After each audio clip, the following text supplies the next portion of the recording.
I'm Stan Verrett. There's been all that talk about the Lakers adding an all-star forward from another team while they were waiting for the one they already have. Yeah, he's back. LeBron James and his injured groin back after 17 games on the shelf or the bench. Listen, it's 5 players on the floor functioning as one single unit, team. No one more important than the other, or when one is more important than the other. That's the one we're going to focus on, and that one is LeBron James. Gets the pass down low. Was Rusty was ready? No. Drops it right there. Turnover, James. Later in the first, James looking like his usual bad self. That works right by there. Using the glass right there. Kyle Kuzma found him. James grabs a rebound. Down court to Kuzma. Kuzma, he's a little gimpy too, but he was coming back. Said if James is coming back, I better get back. And to get back, he does. Later, LeBron on the bench. Brandon Ingram coming off the huge game up in that trade value going against Tobias Harris. That's a West LA fadeaway right there and got fouled. Tough jumper. LeBron James gets out of his seat for that one to cheer on Ingram. You wonder how that Anthony Davis trade might go if Ingram will be his teammate that much longer. Montrezl Harrell down low. James swipes at it, forces the turnover. James up top. Lance Stevenson. Does he go Jimmy? Oh, yeah, Jimi Hendrix on us. And the wind cries Mary. Still in the second quarter, Rajon Rondo grabbing the rebound, making it happen. James sprinting by his side. Little drop back pass to him into the paint. Gortat goes down. James, 5 points, 4 assists, 5 rebounds at the half. He had 3 turnovers in the first quarter. Step back, Bobby Jackets. James in the fourth quarter. You got LeBron James looking like James Harden right there. Lance Stevenson. All along the watchtower. Lance Stevenson.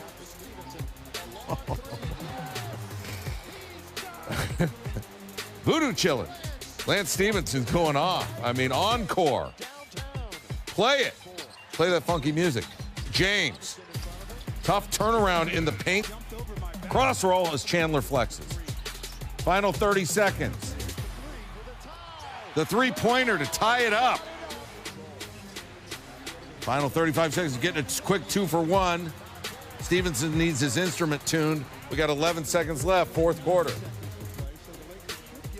Hey, Michael Wilbon was at the Lakers game, kind enough to walk across the street. Come join us. All right, LeBron James been out 17 games. Our Tim Legler said he slowed the Lakers down. That was a good thing. What did you see? Understandably careful. I mean, LeBron was not reckless. He's getting in there for the first time after missing 17 games. And, Neil, you could tell he was a little ginger. A couple times he actually landed and looked at his feet as if to say, who's around me before I move these legs and suffer another injury here. And, of course, the last thing the Lakers can have, Neil, they're going to have to win 20 games probably, something like that, yeah. 19, 20, and they're about to go on the road. So all of a sudden, nobody was saying must win. But the Clippers and Lakers, you could feel pregame how important each of these teams thought as they go on the road. This game was to win, and the Lakers are at Golden State Saturday night. So they got to get going here at some point. From big game to a big trade, and it's not the trade we thought we were going to be talking about. Anthony Davis, we're still wondering what's going to happen there. At least New Orleans is picking up the phone from what we've heard. But New York calls Dallas, trades Porzingis. The Knicks are getting killed by a lot of people. Knicker botchers, I think, was the New York Post headline. But the Knicks said, hey, Porzingis didn't want to be here. We had to get rid of him. Your thoughts on that deal? Well, the Knicks also freed up between $69 and $75 million or more. They can free up some more. Look, this is about going out and getting 2 big-time free agents, Neil. Right. And the names you keep hearing, whether you were in Staples Center tonight or across the country, talking to anybody in the industry, you kept hearing Kevin Durant and Kyrie Irving. And we're going to hear that kind of speculation. This isn't the only place we're hearing it. But listen, it would behoove, the Lakers have to love that storyline if true. Because if Kyrie Irving is somewhere else, anywhere else, like New York even, it means he's not in Boston. And that becomes, in theory, a less attractive place for AD to be traded. I mean, why would that be a desired destination if Kyrie Irving is not there? Again, none of this stuff's going to get sorted out anytime soon. But, you know, these things come in waves. And right now, that's one of the things you keep hearing across the basketball landscape. I mean, but Porzingis, first he was booed when they drafted, and then he almost developed into where they were. Is he going to be a generational talent? Now he's been unable to stay healthy. So were you surprised when you heard this? I think it's surprising that any team might say, okay, we're not going to wait to find out if he's healthy. This is a serious injury. There was there was some video a while back, a few weeks back, of him running, sprinting. We haven't seen that lately. Don't know what that means, if anything. But now, if you are Dallas and you look, the 3 superstars seems to be the formula for an NBA contention, serious contention, right? Well, you can't get 3 until you get 2. And you figure you've got 2. If you look at Doncic, all-star or not, and I guess he's not going to be on the all-star team, you got Doncic and a healthy Porzingis, then you may be 2/3 of the way there if you're the Dallas Mavericks. You got to be feeling pretty good about yourselves. All right, we got the New York Daily News. You got to see this. You think that will eventually come true? Well, I told you, I gave you 2 of those names. You gave us 2. Of course, they also have Zion, Knicks winning. Yeah, reaching in there and getting a cold envelope. Is that we're going back to that 1985? Oh, there we go. David Stern on line 1. Michael, you know that's not true. But that's what, again, coast to coast, that's what we're hearing tonight. And does it mean anything? Not yet. Yeah. But they're selling hope in New York. It's been a long time since they had any. Michael Wilbon, our show is always better when he's on it. Thank you, Neil. All right, here's an interesting matchup. Sixers taking on the Warriors in Oakland. Warriors back home after sweeping a 5-game road trip. Overall win streak at 11 games. Home debut for DeMarcus Cousins. Joel Embiid there to see him. And Cousins getting there. He had 7 points. Shot just 3 for 10.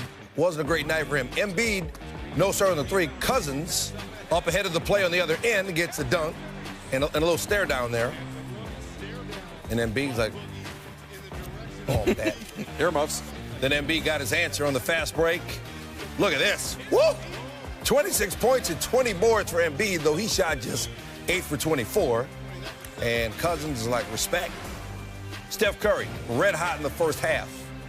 3 and the foul.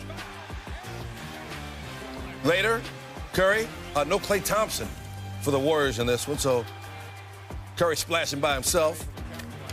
Pointing at Reggie Miller there. Curry, 23 points in the first half, shot 6 for 7 on threes. Warriors by 7 at halftime, but here come the Sixers in the third when the Warriors usually dominate. Embiid working on Cousins, tie game. Next possession, Embiid can't hit, but Ben Simmons can. 26 for Simmons on just 13 shots as the Sixers take the lead.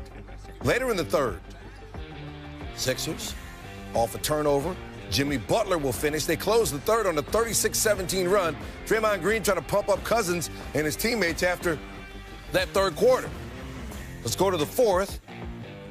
See if the Warriors had a comeback in them. Curry's going to have to lead them. But he's off the mark. He did hit 10 of his 18 threes. He had 41 points. But it wasn't enough. He gets blocked by Mike Muscala there. Very impressive road win for Philadelphia going in to Oakland and snapping the Warriors' 11-game win streak. 113-104, the final. We weren't there mentally. We weren't there competitively, and we got what we deserved. I thought they totally outplayed us in the second half. Should have had a much bigger lead at halftime, but we got really careless.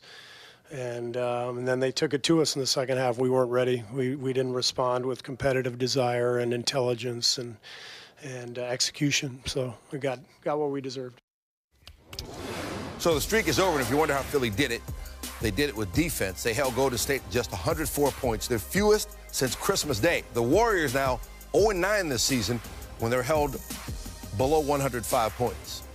Harry and myself, Elle Duncan, a EuroLeague takeover in Dallas. Yeah, right. We've got all over the league.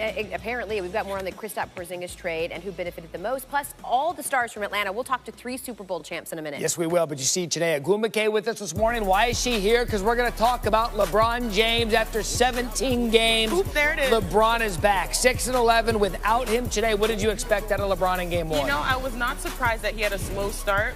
but here, if you watch this play, clearly he's watching James Harden with the step back, step back. We'll get into what LeBron felt about how he performed last night, if he felt 100%, where he was mentally, physically, more on that in a minute. But he got some help from Lance Stevenson. This was good Lance Stevenson last night. Make him dance, Lance. Lance has been playing great basketball, lately. He's been a boost off the bench, knocking down long-range shots. You talk about long range, 5 of 8 from 3 off the bench. Big night from Stevenson. He would contribute late in this game. LeBron back in the game. Lakers lead by 6. Rondo dropped it off to Brandon Ingram. Misses the three-pointer. LeBron there for the putback. Yeah, he was a little out of rhythm to start, so he started doing the little things. Rebounding, passing, triple-doubling. He was close. Very 40 close. seconds left in the game. Tobias Harris hits the 3. Steve Ballmer loves it. Still tied at 112. 10 seconds to go. LeBron drives, stripped. Yeah, Tobias Harris is playing like the all-star snub he is. Big possession on one end, another big possession on the other end. Most refs would give LeBron the call, but guess what? This is clean defense right there. Yeah, and you saw LeBron's like confident. I'll get the call. I'll get the call. I'll get the call. No, Hold he up. didn't. Wait a minute. Headed to overtime. LeBron getting ready for OT. Played 35 minutes in regulation, maybe more than the Lakers wanted him to play overall. Still, minute 20 left in the game. Good spin, good shot. Yeah, all bets are off when it comes to the fourth quarter and overtime. That's where you try to win. And, oh, y'all, the king is back. Yeah, he's back. He looked good when they needed to. Later in overtime, again, I brought up Stevenson, another big play to him. Yeah, LeBron's toughness is clearly rubbing off on his teammates. Look at this here. Now Lance would elbow Boban Marjanovic. Didn't get called. I mean, it's late in the game. No blood, no foul. I like it. Clippers only down by 3, under 5 to go. Rondo tries to throw the ball at Boban. Williams grabs it. He has a chance. Yeah, but 2 defenders there, they got lucky. Little bit of a dicey finish for the Lakers. Either way, LeBron returns to 24 points, 14 rebounds, 9 assists, 1 shy of that triple-double. Lakers win 123-120. LeBron, how you feel in your return after missing 17? I'm not feeling, particularly great right now. I'm definitely ecstatic about being back out there with my guys and getting a great road win versus a team that we're, kind of, climbing, in the playoff race. But, after being out 5 weeks, I'm feeling it right now. I wish I could click my shoes together and be home right now in my bed. So, but it's great to be back out there. I'm like 80% right now, but it felt good to be 80 and just to be back on the floor and put on a Lakers uniform again. That's what it's all about. That's when I'm here, and happy to be back. He's a GOAT, man. You come out and play hard. He didn't play how long, and he played 40 minutes, and he wasn't even tired. So, I'm just happy we got the W. He's the greatest player on the planet, so, he brings his superpowers. All right, so LeBron James kind of eased his way back into the game Thursday. According to Second Spectrum, LeBron had 5 drives in the first 3 quarters and doubled that output in the fourth quarter and overtime with 10. He didn't make a shot on a drive to the basket until the fourth quarter. There was another big game out west. The Sixers at the Oracle.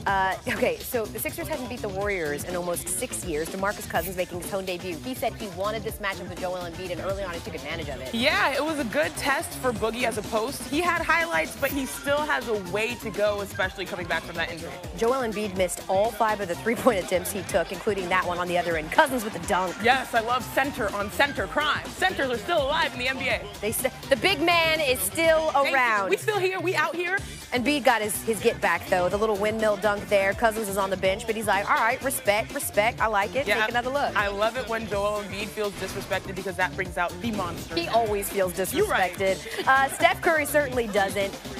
He did a toe touch on that basket. I'm not really exactly sure he made it, but we say that quite a bit. No Klay Thompson in this one, so Steph was able to just pick and pocket from the perimeter. Yeah, Steph was the only one who connected beyond the arc, but Steph was definitely missing his other splash throw. Yeah, Curry made 10 threes. Warriors up by 7 at the half. Sixers down 2 now in the third. Embiid, 26 points on this one, just shoots right over Cousins. This guy might be the best post player in the NBA. New age, old age, nice touch. That's a guard's touch right there on that possession. Ben Simmons there with the putback, fresh off of his first All-Star nod. Sixers take the lead, up 5 now. But the steal, Simmons to Jimmy Butler for the dunk. Yeah, the 76ers are looking like the team you expected them to be when they got Jimmy Butler. Oh, shockingly, Draymond Green is upset. You mad, bro? Yeah. He's frustrated. They're not guarding you, Draymond. Yeah, they're trying. Well, then be mad at yourself. Be mad at yourself. They try to pump each other up. To the fourth quarter we go. Curry with the 3, but this one is blocked. He had 41 points, but it wasn't enough last night. Next possession, he drives and again is blocked. Again, Steph, I think he realized he had to do it all. KD didn't really have his best night, but this is the best version of the 76ers we found. So Boogie's hometown debut is spoiled, and Steve Kerr really critical of his team. We weren't there mentally. We weren't there competitively, and we got what we deserved. I thought they totally outplayed us in the second half. We didn't respond with competitive desire and intelligence and execution. So we got what we deserved. On top of turnovers, you obviously got to be really kind of more choreographed on certain possessions when things kind of get away from us. And the pace was so fast, we never really were able to manufacture great looks for whatever reason. So I don't think we were as prepared as a team, for the different looks that we were going to get tonight. Right, there used to be a few things that were guaranteed. Death, taxes, and the Warriors winning at home. Not so much. They've gone from invincible early on to merely good. I mean, they're allowing over 10 more points per game at home this season than they did in the previous 4 seasons combined. And now they're 0-3 against the top 3 teams in the East this season, which is why, Matt, I know you're panicking. Yeah, I am. The biggest NBA news happened off the court yesterday when Dallas traded for the next Kristaps Porzingis and a 7-player, 2-draft pick blockbuster. Deal came together after Porzingis met with Knicks management Thursday and left them with the impression that he wanted to be dealt. Ask and you shall receive. The move frees up $71 million in cap space this summer. Here are the details. Here's who went where. This was big. The full trade looks like this. In addition to Porzingis, Courtney Lee, Trey Burke, and Tim Hardaway Jr., they'll be going to Dallas. As for the Knicks, they received Dennis Smith Jr., DeAndre Jordan, Wesley Matthews, and 2 future first-round picks. Plenty of reaction to go around. Over time, it became clear to us that Kristaps was not completely on board with the plan that we had laid out. He is a great player, but this morning in a meeting, he confirmed that he no longer wanted to be a Knick. Given the uncertainty of going into free agency with a player who feels that way, we decided to make this trade. It's just a feeling you get as you're watching how frequently he comes to practices, how long he's around the gym, different things that he's doing. And we just started to get a feel that this might be moving in a different direction. It's always tough to lose teammates in the middle of the year, but, it's part of the gig. And, I think if you have a chance to add a franchise caliber player like Porzingis, you just got to go for it. You communicated with Porzingis since the trade? Yeah. Was he happy? Yeah, he was. What did you say to each other? I think it was between us. At first glance, Chene, it's like, oh, clearly the Mavs won. They got Kristaps Porzingis. But when you look at it's more nuanced. When you look at both sides of this, what stands out to you from their perspective? I think that the Knicks made a huge gamble. As the kids say, they risked it all. And what they did here is that they passed up on the opportunity of having Kristaps Porzingis and another max player and basically got rid of Kristaps. And they're betting on the fact that they can have 2 max players this summer. Now, that's huge. And I think this summer is going to be a huge time for free agency. These are some of the guys that they're trying to shoot their shot at. But overall, if you look at this trade, I think right now Dallas sort of looks better off because now they have 2 young rising stars under the age of 23. Their best post player is now Kristaps Porzingis if he's healthy, and they haven't had a good post player since Dirk since 2012, 2013. You also have your options are now Tim Hardaway Jr. and Courtney Lee now being 2nd, 3rd options in New York. Now they're moving to 3rd, 4th supporting cast options. So if you look at the big picture here, I think the Knicks made a huge gamble, and Dallas is now betting on their future, especially with Luka in this international style. Well, both teams did that. New York with the future, with the cap space. Can they lure Kevin Durant, Kyrie Irving? We'll wait and see, but certainly Dallas got much younger. Chene, thank you. Still